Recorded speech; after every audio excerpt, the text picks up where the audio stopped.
নমস্কার, খবরের প্রথমে দেখে নেব আজকের শিরোনাম। জুনিয়র ডাক্তারদের লাগাতার হুমকির জের, এবার বড়সড় বিপাকে তৃণমূলের হুমায়ুন কবির। তো নম্বর সেভ আছে, ফোন ঘেটে কার নম্বর খুঁজছিলেন অনুব্রত। রাজ্যের মর্যাদা ফেরানোর প্রতিশ্রুতি প্রধানমন্ত্রীর মুখে।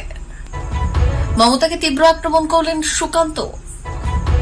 আদিবাসী মহিলাদের কটূক্তি, পুলিশের হাতে আটক বিজেপি নেতা।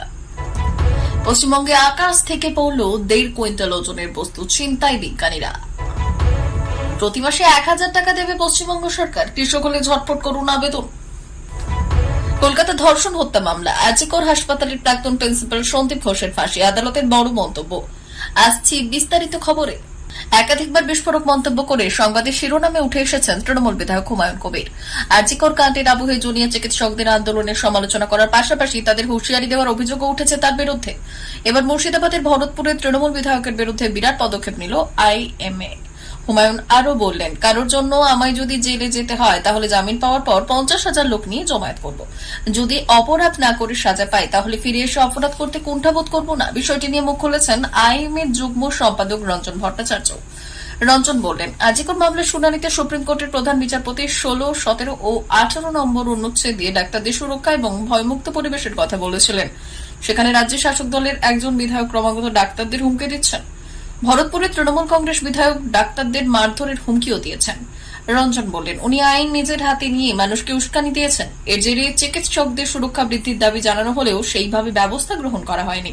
বিষয়টি যেহেতু আদালতে বিচারাধীন, সেই কারণে মাননীয় প্রধান বিচারপতির দৃষ্টি আকর্ষণ করে একটি চিঠি দেওয়া হয়েছে। এদিকে আরজিকরের ঘটনার প্রেক্ষিতে জুনিয়র চিকিৎসকদের আন্দোলন এবং কর্মবিরতির একাধিকবার সমালোচনা করেছেন হুমায়ুন। তিনি বলেছেন, ওদের যেমন আন্দোলন করার অধিকার রয়েছে, বাংলায় তৃণমূল কংগ্রেসেরও 3 কোটি ভোটার আছে। 10,000 যদি মাঠে নামে তাহলে কি হবে তখন বুঝবে। তার বিরুদ্ধে ডাক্তারদের অভিযোগ আনা প্রসঙ্গে তৃণমূল এমএলএ বললেন, কয়েকজন চিকিৎসক ষড়যন্ত্র করে আমার বিরুদ্ধে এমন করেছেন, ওনাদের গতিবিধির ওপর লক্ষ্য রাখছি। বহু জল্পনার পর্ব পার করে সদ্য বীরভূমের মাটিতে অনুব্রত মণ্ডলের পা রাখার পরই শনিবার তার সঙ্গে মুখোমুখি সাক্ষাৎ হয়েছে কাজল শেখের। ঘটনাস্থল বোলপুরের তৃণমূল কার্যালয়। দুই নেতার সম্পর্ক ঘিরে জল্পনা ছিল আগেই, তারই মাঝে জল্পনা আরো উস্কে দেয় গত বুধবার কাজল শেখের ভাষণের কিছু অংশ। এর আগে শনিবার 2 তারকা নেতার দেখা হওয়ার সময় বিভিন্ন দৃশ্যের কোলাজ উঠে আসে। তারই মধ্যে একটি দৃশ্য ছিল যেখানে অনুব্রত মণ্ডলকে দেখা যায় তিনি ফোনে ভালো করে কারোর নম্বর খুঁজছিলেন। ফোনে অনেকবার ধরে ঘেঁটে দেখার পরই নম্বরটি খুঁজে পেয়ে বললেন, তোর নম্বর আমার কাছে সেভ করে আছে। মিডিয়া রিপোর্ট দাবি করছে ফোনে কাজলের নম্বরই খুঁজছিলেন অনুব্রত। সেটি খুঁজে পেতেই তিনি কাজলকে বললেন তার কাছে নম্বরটা সেভ করা আছে।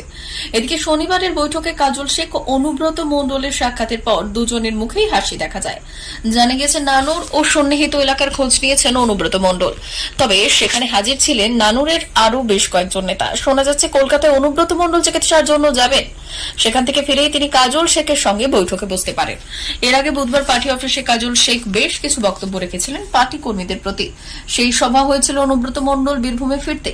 তবে সবাই ছিলেন না অনুব্রত। বুধবার কর্মীদের প্রতি বক্তব্যে অনুব্রত বললেন, অনেক ঘাটে জল পেতে আছে, অনেক ঘাটে জল পেতে আছে। আমার চাওয়া পাওয়ার কিছু নেই। আমি সব খেলা খেলতে জানি, দাবা খেলাও খেলতে জানি, হাডুডুও খেলতে জানি। খেলা হবে গান শুনিয়ে, লাভ হবে না বন্ধু।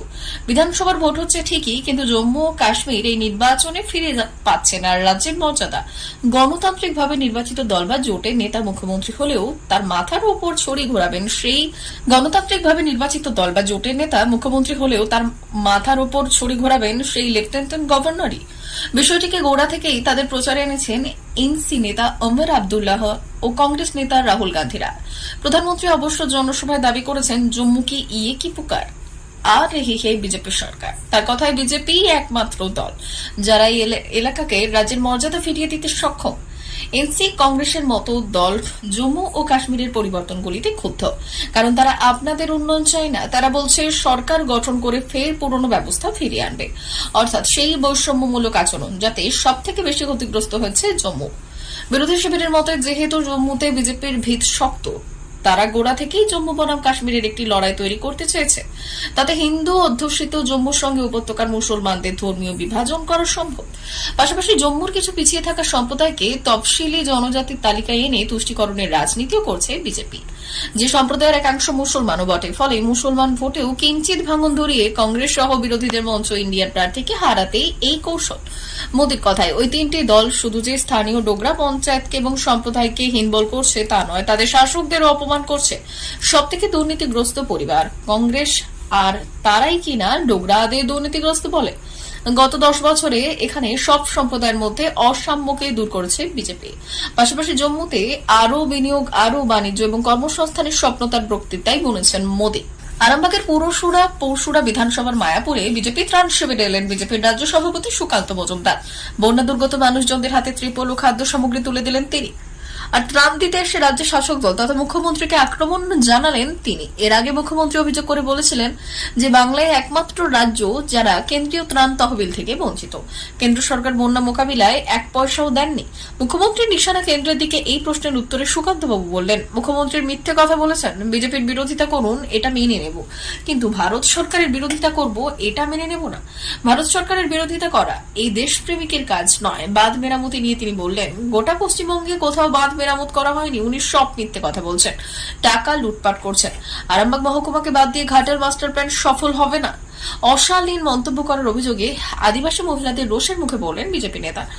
শনিবার মেদিনীপুরের গড়বেতা থানার মুজুরনাচা গ্রামের খেলার মাঠে রাজীব কুন্ডু নামে ওই বিজেপি নেতাকে ঘিরে মহিলাদের বিক্ষোভ দেখানোর ভিডিও ভাইরাল হয় সোশ্যাল মিডিয়ায়। অভিযুক্ত রাজীব 2021-এর বিধানসভা নির্বাচনে শালবনী বিধানসভা কেন্দ্রে বিজেপির প্রার্থী হিসেবে প্রতিদ্বন্দ্বিতা করেন। তিনি দলের মেদিনীপুর সাংগঠনিক জেলার সাধারণ সম্পাদকও ছিলেন। বর্তমানে বিজেপির কর্মসূচিতে সেভাবে তাকে আর দেখা যায়নি।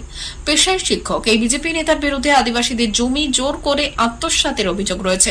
স্থানীয় সূত্রে জানা গিয়েছে, শনিবার সকালে মুজুরনাচা গ্রামে তিনি পৌঁছতেই আদিবাসী মহিলারা তাকে ঘিরে ধরে এবং জমির বিষয়ে জানতে চায়। সেই সময় তিনি তাদের উদ্দেশ্যে অশালীন মন্তব্য করেন বলে অভিযোগ।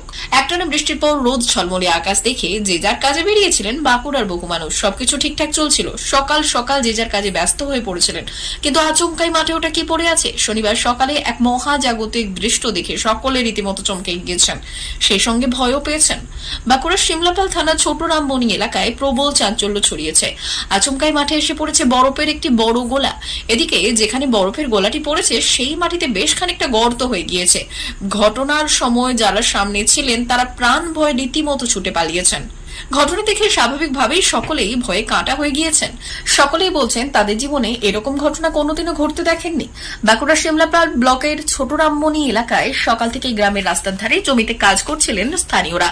এরপর হঠাৎ করে প্রবল শব্দ শুনতে পায় স্থানীয়রা। সকলেই চমকে ওঠে এবং দেখে আকাশ থেকে আচমকাই একটি বিরাট বরফের গোলা এসে মাটিতে আছে পড়ে। প্রত্যক্ষদর্শীরা জানান, আমরা মাঠে কাজ করছিলাম, এরপর বিকট একটা শব্দ পাই। সেই শব্দ শুনে গিয়ে দেখি একটা বরফের টুকরো পড়ে রয়েছে মাটিতে। এলাকার লোকজনদের মতে 1 কুইন্টাল 1.5 কুইন্টাল ওজন হবে বরফটি। পশ্চিমবঙ্গের বহু মানুষ কৃষিকাজের সঙ্গে যুক্ত রয়েছেন, তবে কৃষিকাজ করে খুব বেশি যায় না চাষিদের। তাই এবার কৃষকদের ভাতা দেবে রাজ্য সরকার। জানা যাচ্ছে প্রতি মাসে 1000 টাকা করে ভাতা দেওয়া হবে। কিভাবে বা কোথায় আবেদন করবেন, কি কি যোগ্যতা থাকতে হবে, সবটাই বিস্তারিত আলোচনা করা হলো আজকের প্রতিবেদনে। রাজ্যের কৃষকদের জন্য মাসিক 1000 টাকা ভাতা। পশ্চিমবঙ্গ সরকারের এই প্রকল্পের মাধ্যমে কৃষকদের আর্থিক সুবিধা দেওয়ার জন্য চালু করা হচ্ছে, যা ধরুন 60 বছর পেরোলেই কৃষকরা প্রতি মাসে 1000 টাকা করে পাবেন। নিচে কোথায় কিভাবে আবেদন করবেন সবটাই জানানো হলো। আপনি যদি কৃষক ভাতা প্রকল্পের জন্য আবেদন করতে চান তাহলে আপনাকে কিছু শর্ত পূরণ করতে হবে, তবেই আপনি ভাতা পাওয়ার জন্য যোগ্য হবেন। আবেদনকারীকে পশ্চিমবঙ্গের স্থায়ী বাসিন্দা হতে হবে বা ন্যূনতম 10 বছর থাকতে হবে। আবেদনকারী কৃষকের নাম সর্বোচ্চ 1 একর জমি থাকতে পারে। আবেদনকারী কৃষকের বয়স 60 বছরের বেশি হতে হবে। তবে তফসিলি জাতি বা উপজাতির ক্ষেত্রে 55 বছর হলেও আবেদন করা যেতে পারে। রাজ্য বা কেন্দ্রীয় সরকারের তরফ থেকে যদি আগে থেকেই কোনো ভাতা পেয়ে থাকেন তাহলে এই ভাতার জন্য আবেদন করতে পারবেন না। এই প্রকল্পের জন্য মূলত অফলাইনে আবেদন করা হয়, তবে চাইলে অনলাইনে ফর্ম ডাউনলোড করতে পারেন। তারপর সেই ফর্ম ফিল আপ করে স্থানীয় ব্লক কৃষি অধিকর্তার অফিসে বা মহকুমা অফিসে জমা করতে হবে। তবে তার আগে ফর্ম জোগাড় করে তাতে যথাযথ তথ্য দিয়ে পূরণ করে নিতে হবে। একই সাথে যে সমস্ত ডকুমেন্টস প্রয়োজন সেগুলিকেও একত্রিত করে তবেই নিকটবর্তী কৃষি অধিকর্তার অফিসে জমা দিতে হবে। কলকাতা ডাক্তার ধর্ষণ হত্যা মামলার একটি বিশেষ সিবিআই আদালত আরজিকর মেডিকেল কলেজ ও হাসপাতালের প্রাক্তন প্রিন্সিপাল সন্দীপ ঘোষকে জামিন দিতে অস্বীকার করে বলেছে যে তার বিরুদ্ধে অভিষেকের প্রকৃতি এবং গুরুতরতা মারাত্মক এবং যদি প্রমাণিত হয় তবে তাকে মৃত্যুদণ্ড দেওয়া হতে পারে। সন্দীপ ঘোষের জামিন আবেদনের খারিজ করে অতিরিক্ত প্রধান বিচারক SD বলেছিলেন যে অভিযোগের প্রকৃতি ও গুরুতরতা মারাত্মক এবং যদি এটি প্রমাণিত হয় তবে এর জন্য মৃত্যুদণ্ড হতে পারে, যা অত্যন্ত বিরল মামলায় দেওয়া হয়। অতিরিক্ত প্রধান বিচারক SD উল্লেখ করেছেন যে আদালতের বিশ্বাস যে অভিযুক্তকে জামিনে মুক্তি দেওয়া হলে এটি ন্যায় বিচারের নীতির লঙ্ঘন হবে। তিনি বলেছেন, একজন ব্যক্তি অন্যদের সাহায্যে অপরাধ করতে পারে এবং ঘটনাস্থলে অন্যান্য যুক্তদের উপস্থিত থাকার কোনো প্রয়োজন নেই। আবেদন খারিজ করেছে আদালত 2 অভিযুক্তের জন্য 30 সেপ্টেম্বর পর্যন্ত বিচারিক হেফাজতের জন্য সিবিআই এর আবেদন মঞ্জুর করেছে। সন্দীপ ঘোষের আইনজীবী শিয়ালদহ আদালতে দাবি করেন যে তাকে এই মামলায় মিথ্যে ফাঁসানো হয়েছে এবং অ্যালিজেড অপরাধের জন্য তার পক্ষ থেকে কোনো পদক্ষেপ নেওয়া হয়নি। প্রিয় দর্শক, আমাদের চ্যানেলের নিয়মিত ভিডিও পেতে চ্যানেলটি সাবস্ক্রাইব করুন।